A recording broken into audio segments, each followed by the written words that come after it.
Assalamualaikum warahmatullahi wabarakatuh. Bismillahirrahmanirrahim. Jadi, apa sih berpikir kreatif itu?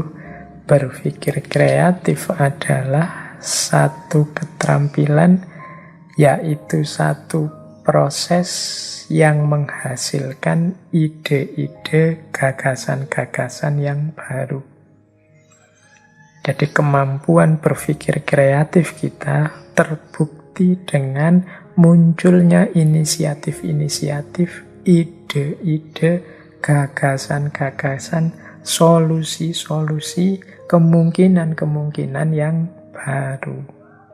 Ini namanya berpikir kreatif. Jadi kalau ada orang ingin ngecek apakah dirinya kreatif atau tidak, itu parameter paling mudah adalah mampu atau tidak dia menghasilkan ide-ide baru, gagasan-gagasan baru, solusi-solusi baru, alternatif yang belum pernah ditemukan orang sebelumnya, belum pernah muncul dalam gagasan orang lain.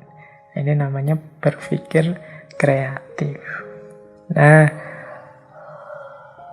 berpikir kreatif ini membutuhkan beberapa asumsi. Yang pertama tentang perilakunya.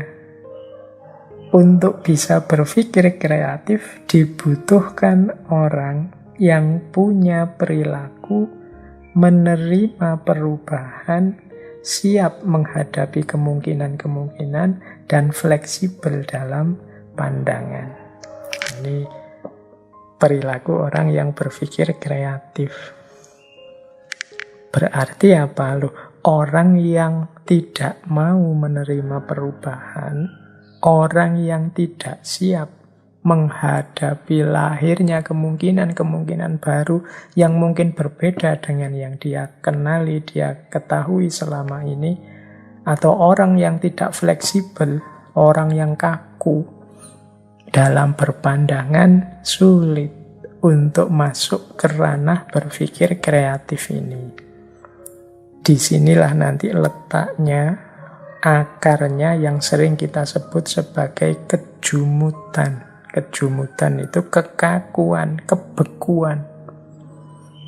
Ini yang membuat satu budaya, satu peradaban tidak berkembang. Kenapa? Karena manusianya tidak mau berubah. Tidak siap menghadapi kemungkinan-kemungkinan baru dan kaku dalam tata pikirnya. Menganggap bahwa yang benar ya mesti ini, cuma ini. Tidak mungkin ada yang lain. Nah, ya wis, kalau sudah perilaku berpikirnya seperti ini, tidak mungkin dia mau masuk ke ranah berpikir kreatif. Karena berpikir kreatif itu menampilkan ide-ide, gagasan-gagasan, dan kemungkinan-kemungkinan baru. Orang itu kadang-kadang kalau membaca, melihat sesuatu itu biasanya dilihat secara umum saja, sekilas saja, tidak pernah difikirkan mendalam. Nah, mari latihan untuk jeli. Ketika melihat sesuatu, dipahami sampai unsur-unsurnya yang paling kecil. Mungkin di situ ada kesamaan-kesamaan, ada perbedaan-perbedaan, ada kejanggalan-kejanggalan atau keunikan-keunikan. Ayo latihan ini. Jadi, biar informasi kita tentang sesuatu lebih lengkap. Nah, ini nanti kemampuan berpikir lateral kita bisa lebih bagus. Misalnya memahami apa, orang biasanya hanya melihat aspek ininya, tapi kita bisa masuk dengan melihat aspek-aspek lainnya yang tidak dilihat oleh orang lain. Nah, ini teknik kedua. Jadi jeli dalam memahami, mengobservasi sesuatu. Kemudian yang ketiga, berani dan percaya diri. Ya, karena berpikir kreatif itu kan melahirkan gagasan-gagasan baru, ide-ide baru.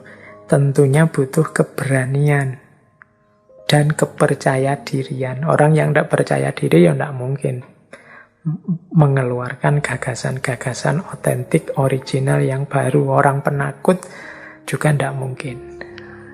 Orang yang tidak punya keberanian, tidak punya rasa percaya diri, ya tentunya hanya mengalir saja, ikut saja apa yang selama ini sudah berjalan. Yang keempat, melatih diri mengembangkan kebiasaan yang banyak menuntut kreativitas. Misalnya olahraga tertentu atau seni tertentu. Ini kan melatih kreativitas. Macam-macam kalau olahraga sepak bola kah, voli kah, bulu tangkis kah, itu kan sering menuntut kita untuk berkreasi. Mengkombinasi gerakan, mengkombinasi taktik, strategi. Ini kan butuh kreativitas. Seni juga begitu. Seni rupa, seni suara, seni musik, seni drama, apapun itu kan butuh kreativitas yang tinggi. Maka teman-teman yang ingin mengembangkan kemampuan berpikir kreatifnya, ayo punya kebiasaan-kebiasaan yang banyak menuntut kreativitas sebagai latihannya. Olahraga apa, biasanya ya setiap olahraga ada sisi-sisi kreatifnya. Bahkan catur sekalipun itu justru malah banyak butuh kita kreatif, strategi, cara menyerang, cara bertahan, dan lain sebagainya. Apalagi seni. Nah, semakin terlatih diri kita untuk berkreasi, ya paling tidak semakin percaya diri, semakin berani, dan saat kita aktif berpikir kreatif, diri kita sudah terbiasa. Yang selanjutnya, tentu saja untuk meningkatkan kemampuan berpikir kreatif kita, ya kita harus paham secara dalam tentang diri kita. Kita ini kelemahannya apa, kekurangannya apa, ketakutan-ketakutan kita apa, harapan-harapan kita apa. Ini mendukung kemampuan kreatif kita. Yo, apa saja sebenarnya membutuhkan pemahaman tentang diri sendiri, tidak hanya berpikir kreatif, berpikir kritis juga begitu, perilaku hidup sehari-hari juga begitu. Dalam hampir semua bidang, pemahaman diri ini nanti menjadi kunci. Kemudian yang keenam, strategi untuk meningkatkan kemampuan berpikir, antara lain kita harus terbuka. Mau belajar tentang hal lain atau disiplin yang lain. Kalau kita menutup diri, tidak terbuka, ya berarti kita tidak bisa dimasuki oleh informasi baru, data baru, perkembangan terbaru, ya tidak mungkin kita bisa melakukan kreativitas. Kemudian yang ketujuh, tidak kaku, mau menerima ide-ide baru. Ini lanjutannya terbuka tadi. Setelah kita terbuka kan ada data baru, fakta baru yang masuk. Banyak orang yang tidak siap, sehingga tidak mau ketika menemukan, mendapati data-data atau fakta yang baru. Ya tentu saja, kalau dia tidak mau dimasuki data, fakta, argumen, wawasan yang baru, ya tidak mungkin akan lahir kreativitas yang baru. Yang muncul ya tetap data lama, wawasan lama, itu saja bulet di situ. Dan yang terakhir, untuk berpikir kreatif lateral, kita harus berani bertanya dan mempertanyakan. Jadi ini nama lainnya, kita juga sebelumnya punya kualitas kritis untuk menemukan masalah di mana, kemudian akar masalah, sumber masalah, dan dilanjutkan dengan kemampuan-kemampuan solusinya. Jadi ini strategi-strategi yang bisa kita lakukan untuk meningkatkan kemampuan berpikir kritis lateral. Baik, Kita lanjutkan. Nah, ada satu teori yang populer sekali, terkenal sekali dari Edward de Bono berhubungan dengan berpikir ini. Ini menurut saya penting. Jadi unsur-unsur berpikir, aspek-aspek berpikir, ya dalam konteks berpikir kreatif. Ini kita harus kenali dulu unsur-unsurnya. Edward de Bono punya teori Six Thinking Hat, 6 topi berpikir. Ini teman-teman yang sudah baca bukunya pasti paham teori ini. Ini teori ini isinya adalah bagaimana kita merencanakan proses berpikir kita. Jadi baik untuk yang kritis maupun untuk yang kreatif. Kita perlu mengenali unsur-unsur berpikir ini dan bagaimana kita mengelolanya. Jadi dalam teorinya Edward de Bono ada 6 aspek, 6 unsur yang disimbolkan dengan topi. Ada topi warna putih, ada topi warna merah, ada topi warna kuning, ada topi warna hitam, ada topi warna hijau, ada topi warna biru. Ini masing-masing menyimbolkan hal yang berbeda. Kalau topi warna putih ini berpikir yang fokus pada data, fakta, informasi yang diketahui atau yang dibutuhkan. Jadi ini simbolnya topi warna putih. Jadi faktanya, datanya, informasi-informasi yang dibutuhkan. Ini simbolnya topi warna putih. Kalau topi warna merah fokus pada kesan, rasa, apalagi tanggapan, kemudian emosi-emosi kita yang terlibat dalam hal yang sedang difikirkan. Nah, ini simbolnya warna merah. Kalau yang topi warna kuning ini berpikir yang fokusnya pada manfaatnya, maslahatnya, harapan-harapan tentang apa yang didapat dari pemikiran yang sedang dilakukan. Itu warnanya kuning.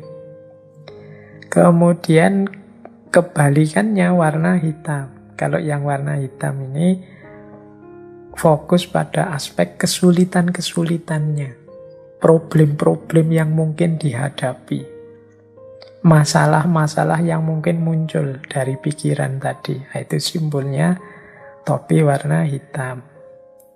Kemudian ada topi hijau. Kalau yang warna hijau ini fokusnya pada kemungkinan-kemungkinan, alternatif-alternatif solusi, ide-ide baru. Nah, tema kita malam hari ini sebenarnya tema topi warna hijau. Jadi fokus pada kreativitas, kemungkinan, solusi baru, ide-ide baru dalam berpikir. Berarti kita bisa membahas lagi tema tentang kesulitan-kesulitan, hal-hal negatif dari satu gagasan, satu pikiran, atau manfaat-manfaatnya, maslahatnya dari satu pemikiran, atau tentang data, informasi, dan lain sebagainya di topi yang berbeda. Meskipun malam hari ini kita membahasnya topi yang warna hijau. Dan yang terakhir topi warna biru. Nah, topi warna biru ini berpikir tentang pemikiran. Nah, ini unik ya, berpikir tentang pemikiran itu gini loh. Topi warna biru ini yang dibahas, apa sih yang saya pikirkan ini, tujuannya kemana, cara berpikirnya bagaimana, tahapan-tahapan berpikir yang harus saya lakukan seperti apa. Nah, itu namanya topi warna biru. Jadi berpikir itu melibatkan 6 topi, 6 aspek, yaitu data atau faktanya, atau informasinya. Kemudian tentang rasa dan emosi kita. Kemudian tentang hal-hal yang negatif. Kemudian tentang hal-hal yang positif, warna kuning. Yang negatif tadi warna hitam. Kemudian tentang ide baru, gagasan baru. Dan warna biru tentang bagaimana manajemen dari semuanya. Proses berpikir, tujuan berpikir, dan lain sebagainya. Nah, jadi 6 topi ini kemudian diteorikan urutan-urutan idealnya. Kalau kita kan secara umum ya seringkali tidak sadar unsur-unsur ini, pokoknya mikir ya jalan saja. Nah, kalau dalam Edward de Bono itu sebenarnya secara umum ada pola-pola ideal. Yang itu banyak yang menafsirkan pola idealnya itu ya diawali dari topi warna biru, kemudian topi warna putih, kemudian topi warna hijau, kemudian topi kuning, topi hitam, topi merah, dan terakhir topi biru lagi. Topi warna biru yang lebih dulu itu berarti ketika kita berpikir, kita harus sadar dulu, ngerti dulu tentang ihwal pemikiran kita. Ini berpikir tentang apa, proses yang harus saya jalani seperti apa, fokusnya kemana, langkah-langkah kerjanya nanti bagaimana, rencana tindakannya seperti apa dalam berpikir. Nah, ini topi warna biru. Anggap saja biru ini perencanaannya. Kemudian baru putih. Kalau putih ini datanya, informasinya. Aku punya informasi cukup enggak sih untuk yang akan aku bahas ini? Aku punya data yang cukup enggak sih? Punya pengetahuan yang memadai enggak sih tentang ini? Kalau ini sudah, baru terus hijau. Hijau itu berarti kemungkinan apa saja yang bisa terjadi, solusi-solusi baru apa yang bisa ditawarkan, gagasan-gagasan baru apa yang mungkin dilahirkan. Ini warna hijau. Inilah warna hijau ini yang kita sebut berpikir kreatif tadi. Di sini dibutuhkan kreativitas. Baru kemudian warna kuning. Warna kuning itu berarti kita fokus pada manfaatnya apa, gunanya apa, tujuannya apa, keuntungannya apa. Kalau ini nanti berhasil. Oh, ini demi perdamaian. Oh, ini demi persatuan. Oh, ini untuk keadilan. Nah, ini namanya topi kuning. Kalau kita tidak punya topi kuning, ya tidak jelas ini pikiran ini buat apa, ide ini untuk diarahkan kemana. Maka selain hijau kita juga harus punya kuning. Setelah kuning, hitam. Nah, kalau hitam ini berhubungan dengan kesulitan-kesulitannya, problem yang mungkin muncul, masalah yang bisa terjadi. Oh, kalau saya punya ide seperti ini, mungkin saya akan dikritik oleh orang yang punya pendapat begini. Oh, mungkin saya akan diserang oleh kelompok yang begini. Nah, ini namanya topi warna hitam. Itu juga harus dipertimbangkan. Salah satu unsur dalam berpikir. Nah, setelah hitam baru merah. Kalau merah ini apa yang aku rasakan, kemudian bagaimana emosiku ini menyenangkan, membingungkan, menyedihkan, memprihatinkan atau apa. Ini kita berpikir tentang sesuatu kan selalu ada unsur emosinya. Ini sesuatu yang memalukan. Ini sesuatu yang memprihatinkan. Ini sesuatu yang membuat marah. Nah, ini kan unsur emosinya masuk. Ini pertimbangan ke selanjutnya. Kalau sudah selesai, baru biru lagi. Kalau tadi biru yang awal itu perencanaannya, kalau ini evaluasinya. Sudah cocok apa belum dengan yang tadi direncanakan? Kemudian kalau sudah ketemu, apa yang harus selanjutnya aku lakukan? Nah, ini warna biru lagi. Inilah konsep Six Thinking Hat, 6 topi berpikir. Ini sebenarnya kalau teman-teman jeli dan cerdas, pola yang saya sebut tadi itu salah satu saja kemungkinan. Meskipun bagi banyak orang ya pola idealnya begitu. Tapi nanti mungkin ada kasus-kasus tertentu yang urutannya bisa berubah. Tapi urutan berubah seperti apapun silahkan, asal biru di awal dan biru di akhir itu tetap pada posisinya di awal dan di akhir. Ini untuk dalam rangka ketertiban kita berpikir, perencanaannya matang, nanti dievaluasi di akhir. Mungkin urutan-urutan yang di tengah itu bisa beragam.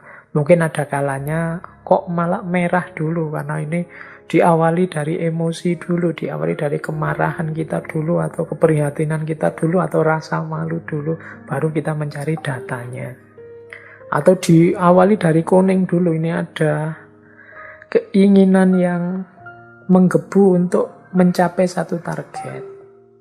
Atau diawali dari brainstorming dulu, warna hijau dulu, dan lain sebagainya. Ya, kombinasinya bisa macam-macam. Ini teman-teman bisa untuk menganalisis kerangka berpikir tertentu. Oh, ini kalau dari aspek 6 topi berpikir ini cara berpikir ini mendahulukan warna hijau. Kalau ini optimis mendahulukan warna kuning, kalau yang itu pesimis mendahulukan warna hitam, dan lain sebagainya. Jadi itu beberapa perangkat berpikir yang oleh De Bono disebut Six Thinking Hat. Kalau dalam konteks ini, berpikir kreatif itu berarti topi yang berwarna hijau.